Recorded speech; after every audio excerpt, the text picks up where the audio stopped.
In today's video, I'm going to show you how to hoop for machine embroidery on the Janome CM17.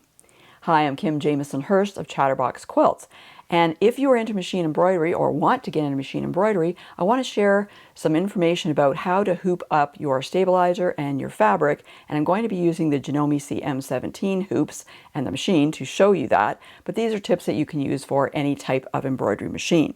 So first off, let's take a look at the hoops that come with the Janome CM17. I'm not going to show you all of them. There's quite a few that come with it, but I just want to show you what they typically look like and what is included in each hoop, if you will. So here is a hoop. This is called the RE20D. RE means it's rectangular, and the 20D is, it's 200 millimeters. I think it has to do something with that. Okay, don't quote me on that. I'm not really concerned about the name of it. I'm more concerned with the size of the fabric and stabilizer that needs to fit inside it. But this hoop will make embroidery pieces that are 5.5 by 7.9 inches or 140 by 200 millimeters. Okay, so let's take a look and see what's happening with this hoop. So obviously this is the hoop, right? But there's this thing on the side, this black thing. Okay, that is what you use to attach it to the machine. All right, so that attachment should always be on your left side. All right, so that's how you can know, one of the ways you can know that you got the hoop the right side up. It sounds weird, but sometimes they look kind of the same on both sides. All right, so just tips I've learned along the way. Now you'll also see I've got this acrylic grid kind of thing in the middle, all right? And it has an L and an R, left and right. So the L should be on the left side, the R should be on the right. And it fits in, you can see there's a little hole here for me to take it out, but there's little grooves, little cutouts on all four sides here, and those will fit into these little bump outs on the hoop, all right? So they will just fit in there and fit nice and down in there, all right? There's a grid on here, as you can see, but there's also, as far as cutouts, a little center area, a little center circle there that's cut out, and that is going to help you find the center of your fabric. Don't worry, I'm going to show you all this. And by the way, stick around to the end of the video because I want to share some other tips on some kind of specialty types of hooping that you can do with machine embroidery. Okay, so we've talked about this, and that's going to help us get that fabric in the right way and everything, so that our design is going to turn out to be centered and looking the way it should. Okay, now the hoop itself, though, has two parts to it. The inner hoop, okay, which is this, and that's what the acrylic template fit into, and then your outer hoop, which is the one that has the attachment on it on the left side, right? So the inner hoop is a bit smaller because it has to fit into the outer hoop, right? All right. Something else I wanted to show you on this outer hoop, on this particular one, is that there is a place to tighten, okay? You're going to be putting your stabilizer and your fabric in between the two hoops, and then you need to tighten them so everything stays nice and taut in there for when you're embroidering. So on these hoops with the CM17, you've got this lever. So you push it away from you, okay? And that gives you the greatest opening, if you will. So that's kind of where you're going to start when you put your fabric and stabilizer in here and then get your inner hoop inside to start tightening up. And there's also this screw here. Now this will tighten down or loosens. So towards you loosens, away from you tightens, all right? So you can kind of tighten it up until it feels, you know, fairly good, and then you can actually lock this down. There are two steps in this. There's a kind of a medium one, and then there's the one that locks it down fully. But to start, you want to have it open. Now this particular hoop has just one tightening area, if you will, the lever and the screw. Some of the other ones have two, so I want to show you one of those. So this, as you can see, is a much bigger hoop. This looks pretty impressive, doesn't it? Okay, this is the SQ28D, SQ square 28D. It's 11 by 11 inches is what you can do with this one, or 280 by 280 millimeters. Same kind of look to it as far as the template in the center. It has some extra features. I'm not going to go into those right now in this particular video, but what I wanted to show you is that not only is there the tightening levers and screws at the bottom, but there's one in the opposite top corner as well. So bigger hoop, it has different areas for you to tighten. It just makes it a little easier to get that fabric in nice and taut and hold it in place. All right, speaking of getting things nice and taut and holding them into place, let's talk about stabilizer and fabric and hooping, okay?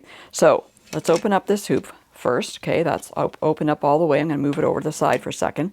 I've got stabilizer underneath. That was so you can see the template a little easier. But what you want to do, this is actually too big for this hoop. Okay, I mean, I could use it, but why waste your stabilizer, right? You can see how much bigger it is than the hoop.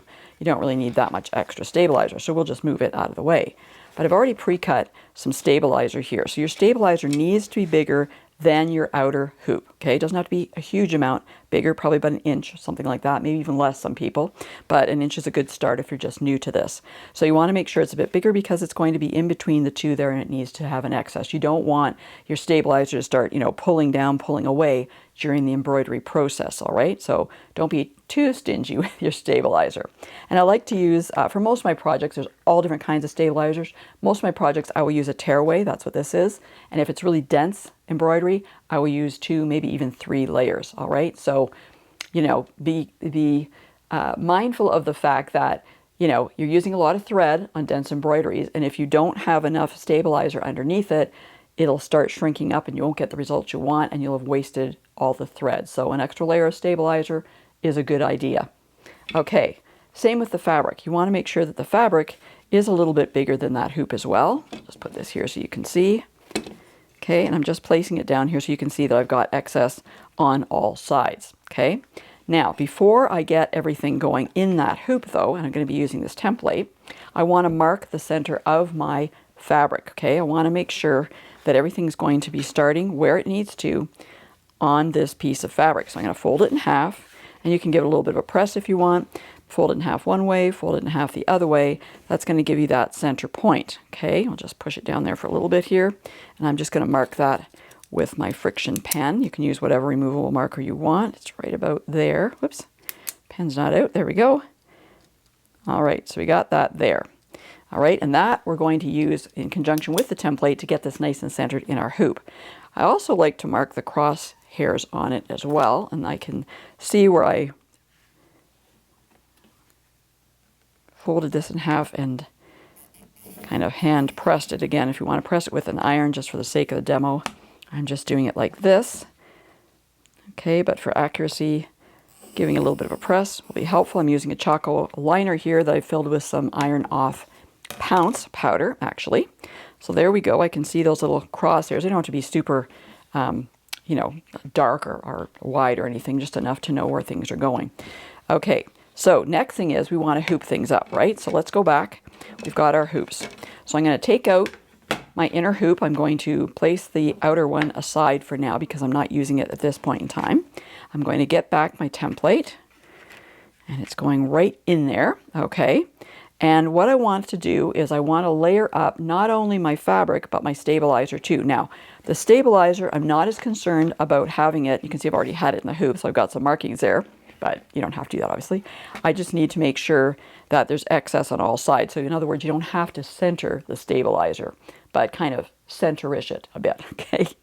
All right, so in other words, I don't want to have, a just itsy-bitsy bit of stabilizer poking out here and a whole bunch on that side. I think you understand what I'm saying, right? Okay. So when I put this on, you can see now I've marked that center, right? And I've got the little hole here that I can put it in.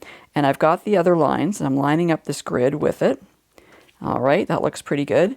And then I'm just going to fold them up along the side, making sure I grab my stabilizer. I missed my stabilizer there. Just give me a second.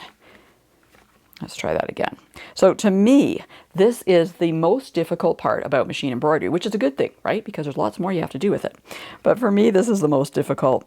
It's just kind of a little bit fussy, but just take your time and get it lined up in there the way you want. I think that's pretty good. Okay. Now, I'm going to take this and I'm going to place it in my outer hoop. All right, so I've got several things going on here. I've got 2 layers, fabric and the stabilizer. Okay, and I want to put this in here. Now, when I do this, things may start moving around a little bit. As I said, there we go. It can be a little bit tricky. But just take your time, make some little adjustments as you need to get things where you want them to be. And by the way, even if things aren't exactly centered with the template, I've got that dot that tells me that's the middle of my fabric, and I can make adjustments on the machine to move the needle over there should I need to do that, so not to worry. Okay, everything's down in there. Making sure everything's actually in my hoop. This is also where it becomes tricky sometimes to get it down there. Making sure it's open the way I need it. Maybe I need to open a little bit further. Something I also find is helpful is to move it. I know you probably can't see this, but to move it, I put it on a table, but I move it off a little bit to work with that screw. Okay, still playing a little bit here. All right, get that down. I know I'm off just slightly, but I'm not too concerned right now. All right, so we got everything down in that hoop, right? Okay, make sure it's all in all the four corners. And then I can start using that little thumb wheel to tighten it up. Okay, and I can tighten up a little bit, and then I can kind of close out part way and see how we're doing. You want to make sure things are nice and taut in here, okay? You don't want to pull the fabric and distort it, but you want to make sure it's nice and taut, and I'll show you how I check that in a minute. So I can still use this little screw, and as it gets tighter, the screw gets harder to turn, right? Okay, so let's put that down, see where we're at here. Okay, and I always check. Sometimes things pop up just slightly, so I always like to just push and make sure everything's nice and in there. Okay, so take off the template and let's see what we've got. So everything looks nice and smooth in here. You know, maybe I want to tighten it just a little bit more if I want. I can just open this a little bit, tighten a bit more, push it down again. This gets harder to push down too as it gets tighter, but that looks pretty good to me. So you want to make sure there's no wrinkles in here. You want to make sure there's no distortions in the fabric or the stabilizer. All right, so when you're at this stage, then you are ready to get it into the machine, right? Okay, so I want to show you how to do that. So I don't need this template anymore. We only need this part. So I'm going to go to the machine and show you how we put this hoop in the Janome CM17. So now I'm at the machine, and I have the machine set up with a design already, actually. So that's why the hoop area, the attachment area, the arm, the embroidery arm has moved over to this area. So I want to attach this. Now, remember I said that the attachment bar on the hoop is on the left, okay? And this is the area you're going to put it into. So there's actually an open area in here, and that's where this is going to slide in. So it's going to slide in here. Now, a couple things. Get it part way in so I can show you. I like to push with my right hand on the black bar that's attached to the hoop, and I hold the other end, the other hand is holding the end of the attachment area on the arm. It's easier to watch than for me to talk about it, I think. The reason I do that is because this arm moves, right? So if I don't, and I'm really pushing here, I can actually start moving this arm around, and you really don't want to do that, okay? So, and you have to push it in. It'll get kind of locked in, but it's not in all the way. How can I tell? Because I can still move this around, okay? When the arm, or the hoop I should say, is locked into the arm all the way, you will not be able to move it around. So again, holding, pushing kind of towards each other is what I'm doing for that last little bit, which is always tough. There we go. So it takes a little bit, but you can hear that definite click, right? And now you can see I can't move that at all. So now we are definitely hooked in, ready to get going with the embroidery. Now, how do I get the hoop off when the embroidery is done? Because it'll move out of the way again. You just push up this lever on the arm, pull it out. That's really easy to do, okay? So again, you're going to just push it in here. We're going to go all the way, pushing towards each other. You hear the lock, check to make sure it's in, lift up, pull out, and you're done. So very easy to do that. I like how you can hear that real click, so you know it's actually in there. But like I say, check and see. If you can move that hoop back and forth still, it is not in all the way. You may think it is at first, but it isn't. So you need to give it that extra little bit of a push. All right.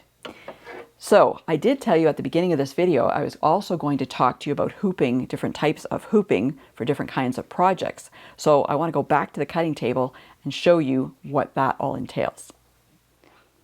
Now, before I get into those details though, I just wanted to bring your attention to an icon you'll see below this video, and that's a heart with a $sign in it, and that's a super thanks. So that's your opportunity to support the Chatterbox Quilts YouTube channel and my small business. So you can click on that icon and choose the amount you would like to donate, and that helps me to buy the supplies I use to create these videos for you. So if you care to do that, I would truly appreciate it. Now I want to talk about floating. You may have heard about floating your designs, and this usually happens when you're doing an applique type of design or even a quilt as you go design. So I want to talk about the applique one first. So in that case, what happens is you will have your hoop set up very similar to this. You'll have your stabilizer, your background fabric, and then you'll be adding extra pieces of fabric on top that are going to be embroidered down. Okay, so for example, let's say we had a piece of fabric like this, all right? What happens is your design tells the machine to stitch out a placement line, okay? So that placement line would stitch out, okay? It's kind of like a basting stitch. And then you will place your fabric over top of it, making sure it covers those stitches. It has to extend a little bit outside, because what happens then is the machine then goes back in and stitches on it, and then you'll trim off the excess. So you've got this piece of fabric you're going to put down, and how are you going to hold it in place, okay? Now, some people just like to hold the fabric down as the machine stitches out that applique shape, but I don't really recommend that. Instead, remember I told you that this piece of fabric is going to be larger than what the applique is actually going to remain on the fabric. So you're welcome to take painter's tape, or tape, I was going to say like painter's tape. You could use masking tape. I like to use painter's tape. And this is a fairly wide piece of painter's tape I've got right here. You could use a narrow one, doesn't have to be this big, or a piece that long, but let's say we're doing it on the side here, okay? So you can just put it down here. You know, I'd put it down on all four sides, just little pieces to hold it in place, and then the machine will do its stitching. You can just remove that. You'll be using some duckbill applique scissors to trim out down to that stitching line. Of course, being careful you don't cut through the stitching line, and then you're going to have your applique on your fabric, on your background. So that is what you call floating, okay? That piece of fabric is not hooped, right? It's just resting on top, floating on top of the background, okay? Now, there's another thing I want to tell you about, another type of floating that I want to tell you about, and that has to do with projects that are quilt as you go. So I'll show you that in just a second. So with a quilt as you go type of project, what you have is you have your stabilizer in the hoop, then you'll have batting, and then you'll be adding your fabric on top of it. And that design is usually quilted right in the, well, it's quilted right in the hoop. So what you end up with is like a finished quilt block, and you'll add it to other quilt blocks in a quilt as you go kind of method to create a final project. So when you're doing that, what you have in the hoop is not your background fabric at first, okay? It is your stabilizer. You have your stabilizer in the hoop first, okay? And then you're going to put down some batting. So similarly to what I just showed you, the machine you will put in your piece of batting, okay? And so it can be, you know, usually your design tells you how much, but about the size of the hoop, okay? It's usually a little bit smaller. And then the machine will go around with a basting stitch, and then you can either cut off some of that batting then, or you can cut it off after you take it out of the hoop. But you will put your batting down first, okay? And it'll stitch it down, and then you'll have to add your background fabric, okay? So that's forming your quilt sandwich, right? Doesn't have a backing on it yet. That doesn't happen in these, but it's got everything but the backing. Some people will just hold this down as it bastes it down, but you could actually use tape, either that painter's tape, or there's another type of tape I like to use as well, which is this RK Embroidery Perfection tape, or there are other different brands that are similar. I believe Kimberbell has one as well. You can even use washi tape. There's lots of different things you can use. This has got more stick to it, I would say, than the painter's tape, a little bit more. Thinner, okay? But you could actually, if you wanted to, put this down, put it right on the hoop, okay? It doesn't cause stickiness or anything like masking tape would, so it's a good product to use. But if you want to hold your fabric down or hold your batting down, this is a good type of tape to use. Okay, so both those different ways are both floating your fabric, which really means that you have your batting or your fabric not hooped, and that is what floating is. So in this video, I've shared how to hoop your fabric for kind of normal embroidery, if you will, and I've also talked about what floating is and how you can do that. But you might be wondering, what happens when I take this out of the hoop and I trim back that stabilizer, because you might have quite large pieces of stabilizer. Well, if you're interested in knowing how to reuse your stabilizer and save money, check out this video I've included just for you.